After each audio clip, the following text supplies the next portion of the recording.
बाबूची bite घे. बाबूची bite ते चिकनंतर ठीक आहे. अक्षय भाऊ, तुमचं काय मत आहे याबद्दल?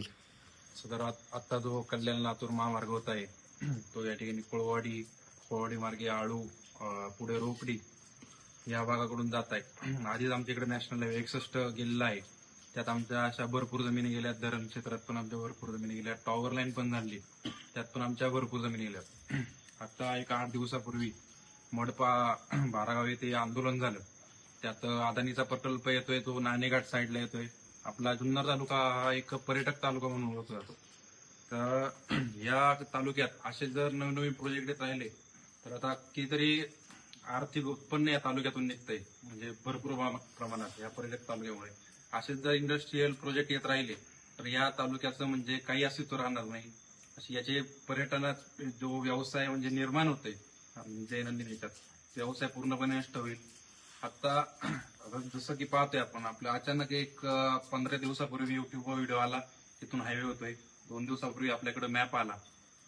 तरी अचानक अशा गोष्टी घडत असल्या शेतकऱ्याला धक्का बसतोय, लोकांना टेन्शन येतंय.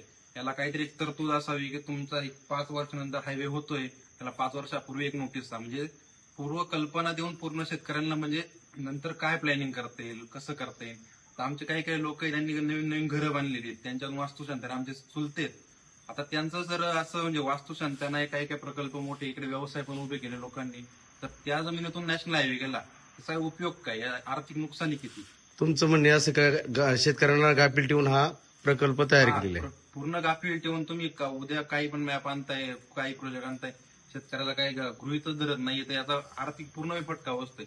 तर काहीतरी कालावधी असा, काही 5-10 वर्षापूर्वी एक नोटीस द्यावी, त्यानंतर तुम्ही प्रकल्पाला म्हणजे हातभार लावा.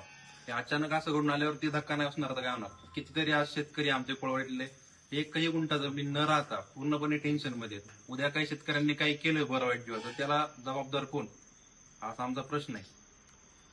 धन्यवाद अक्षय भाऊ. आपलं जुन्नर तालुक्यामध्ये बागायत क्षेत्र म्हणजे हा बाल्य किल्ला आहे बागायतीचा, आणि याच्यावरती सर्व काही पुन्हा मुंबई नाशिक इकडे तिकडे जो आपला जो भाजीपाला जातो त्याच्यावर सगळ्यांचं उदरनिर्वाह होतं. आणि त्याच्यात मध्ये असं प्रकल्प येत असेल तर शेतकरी नक्कीच चिंतेमध्ये असणार आहेत. आपण सगळे शेतकरी आलात, आणि माननीय माजी बाळासाहेब दांगट आणि त्यांच्या पत्नी आणि आपले ग्रामस्थ पिंपळाव जोगा आणि कोळवडी हे आलेत. यांच्या पुढे जो प्रश्न मांडला तो आमदार साहेबांनी आपल्याला सांगितलेला आहे, तो अगदी थोड्या दिवसामध्ये ते पूर्ण करतील असे त्यांनी